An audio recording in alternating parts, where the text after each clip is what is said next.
حي على الفلاح.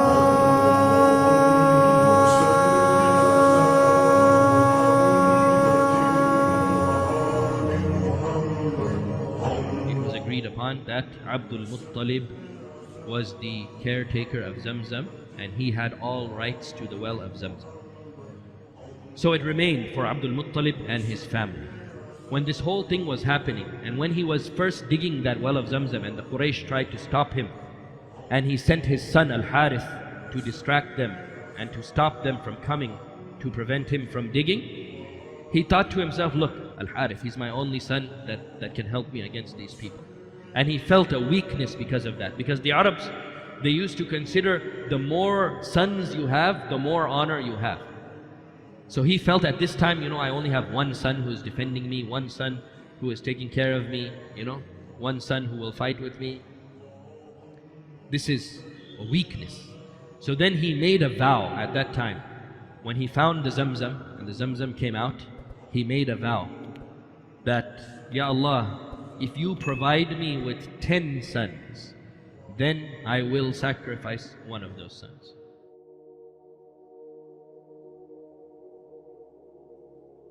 And the reason why he made this vow was because he wanted this honor and he wanted this power and he wanted this respect.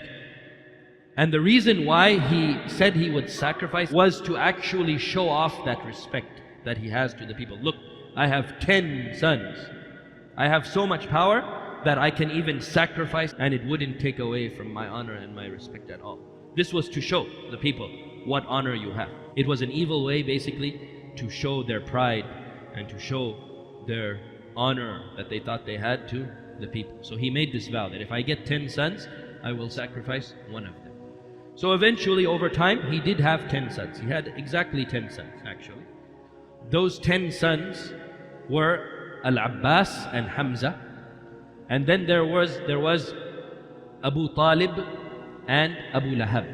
Abu Talib, his real name was Abd Manaf. And Abu Lahab, his real name was Abdul Uzza. But they became known by their kunya, Abu Talib and Abu Lahab. So these were the only 4 uncles of the Prophet ﷺ, the 4 sons of Abdul Muttalib who actually lived to see the message of the Prophet ﷺ. 2 of them believed and 2 of them did not believe. So Al-Abbas and Hamza, they believed in Rasulullah ﷺ, and Abu Lahab and Abu Talib, they didn't believe in Rasulullah ﷺ and they died upon disbelief. The other 6 sons of Abdul Muttalib, they did not live to see the message of the Prophet ﷺ. And those other 6 sons were Al-Harith, as we mentioned, who was the first and oldest son, Az-Zubair, Hajl, Al-Muqawwim, Dirar, and the youngest son, Abdullah, who was the father of Rasulullah ﷺ. So these were the sons of Abdul Muttalib, 10 sons of Abdul Muttalib. The youngest one, Abdullah ibn Abdul Muttalib, and he was the most beloved son to his father. Abdul Muttalib loved Abdullah more than any of his other sons. So when they all grew up and they became strong young men, Abdul Muttalib remembered his vow that if he got 10 sons, he would sacrifice one of them. So he decided it was time to fulfill his vow.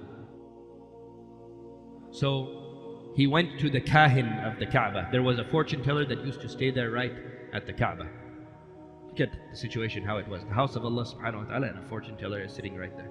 So Abdul Muttalib, he went to this fortune teller of the Kaaba and he gave him arrows. And this was one of the ways that the Arabs of Jahiliyyah, how they used to make decisions to do things. If they didn't know what type of decision to make, they would write the names on arrows and then they would throw those arrows and then they would pick one of the arrows that they had thrown.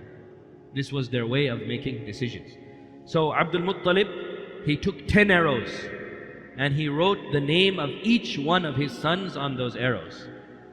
And he told the Kahin, he told the fortune teller that was there at the Kaaba, throw these arrows, each one has a name of one of my sons on it, and then select one of the arrows. And whoever name comes out of that arrow, that is the son that I will sacrifice to fulfill the oath that I made. So the fortune teller, he starts doing it. He throws the arrows. And while he is throwing it, Abdul Muttalib is making dua that may it be any of my sons except Abdullah. May it be any of my sons except my most beloved son Abdullah. He really didn't want it to be Abdullah. But when the fortune teller threw those arrows and picked up one of them and opened it, guess whose name was on it? It was Abdullah ibn Abd Al Muttalib. So Abdul Muttalib, of course, he was saddened at this, and this was not the result that he hoped for, but he felt that it was necessary for him to fulfill the vow that he took. So he took his son, he took him to Isaf, that idol that was right there in front of the Kaaba, and he put him down and he gets ready to sacrifice him. And the leaders of the Quraysh, they come and they say to him, "Don't do it, Ya Abd Al Muttalib, don't sacrifice your son." He said, "No, I made a vow that I would do it, and I am a man of honor. I don't break my vows, I have to do it." They said, No, you can't do it." They wanted to stop him from doing it. He said, "No, I must do it." He was very firm in his resolve to fulfill his vow. And then they said to him, they said, "Ya Abd Al Muttalib, if you do this, this will become a sunnah of the Arabs. And what kind of a tradition do you want to start here? If this starts, and if everybody starts doing this, this will really destroy our lives." He said, "No, I made this vow and I am going to do it." So this argument went back and forth for some time. When finally they agreed, they said, "Okay, we will take a decision from guess who? Kahina Bani Sa'd, from the fortune teller of Banu Sa'd. The same fortune teller in Yathrib who they wanted to go to originally when they had the argument about who would get to control Zamzam.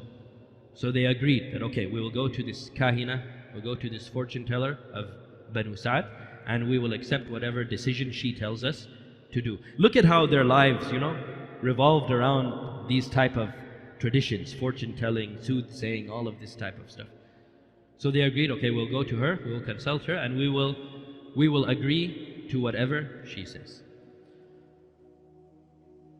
So they go to Kahina Bani Sa'd, they go to this fortune telling woman, and they explain to her the situation. And she says to Abd Al Muttalib, "What is the diya? What is the blood money for someone who is killed? And the family wants the blood money. How much is the blood money that you give?" They said it is 10 camels. So you have to do the arrow throwing again. This is what she's telling them. She said, on one arrow, put the name of Abdullah, and on another arrow, put the diya of 10 camels, and throw those 2 arrows. And then pick up one of the arrows. If it is the arrow of the 10 camels, then sacrifice 10 camels, and Abdullah is safe.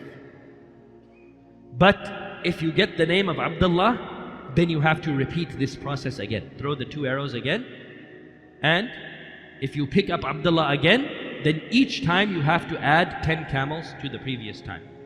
So the first time, if you pick up Abdullah, then you have to do it again, and you have 10 camels on your account. If the second time you pick Abdullah again, you add 10 more camels to that account, so it becomes 20. And keep doing this until you pick the camels, and whatever the total amount is at that time, sacrifice that many number of camels. So they agreed to do this. So they take 2 arrows, one with the name of Abdullah and the other with 10 camels. So they throw the 2 arrows and they select one. The first time, Abdullah's name is selected.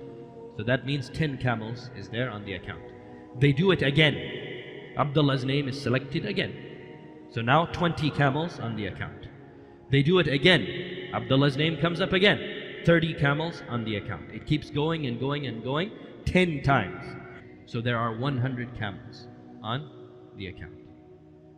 And then finally, they do it for the 10th time, and the camels come up. So there's a total of 100 camels now, and finally Abdullah's name didn't come on the 10th try. Now it is the arrow with the camels. So upon the agreement, they would sacrifice 100 camels, and Abdullah ibn Abdul Muttalib is free, he is saved. But Abdul Muttalib, after having it 9 times go on his son, and then just the last time it went on the camels, he still wasn't sure about this. He said, no, I want to try it again, just to make sure. So they do it for an 11th time, and again the camels come up.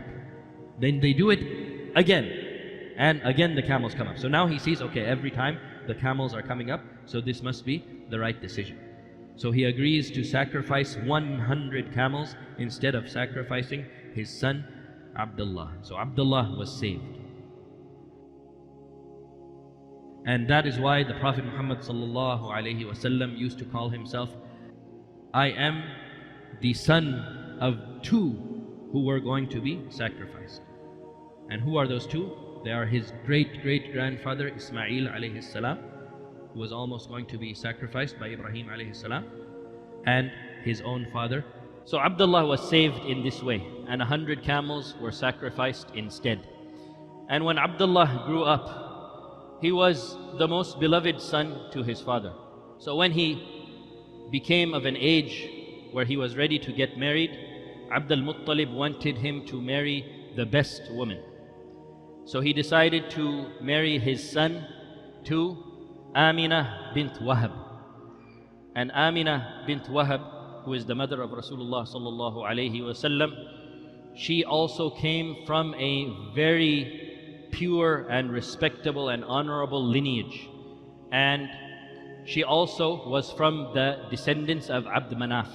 As we mentioned earlier, that the Prophet sallallahu alaihi wasallam and his lineage, he is Muhammad ibn Abdullah ibn Abdul Muttalib ibn Hashim ibn Abd Manaf ibn Qusay ibn Kilab. So Abd Manaf was one of the sons of Qusay ibn Kilab, and Rasulullah sallallahu alaihi wasallam's lineage goes back to him from the father's side and also from the mother's side. So both Abdullah ibn Abdul Muttalib and Amina bint Wahab, the parents of Rasulullah sallallahu alaihi wasallam, they were from a very high and respectable lineage from the Quraysh, and they were both from the children, the descendants of Ismail alayhi salam. So the Prophet sallallahu alaihi wasallam was born into the most honorable lineage. Now Amina bint Wahab, she lived with her family in Yathrib. So when the marriage was agreed upon, Abd Al Muttalib took his son Abdullah to Yathrib, and the marriage took place in Yathrib. And then after the marriage, they returned to Mecca. So Abdullah with his new wife Amina, they came from Medina to Mecca. And shortly after the marriage, Amina, she became pregnant. And Abdullah, the father of Rasulullah sallallahu alaihi wasallam, died just a few months into his wife's pregnancy. So the father of Rasulullah sallallahu alaihi wasallam died even before he was born. So Rasulullah sallallahu alaihi wasallam was an orphan even before his birth.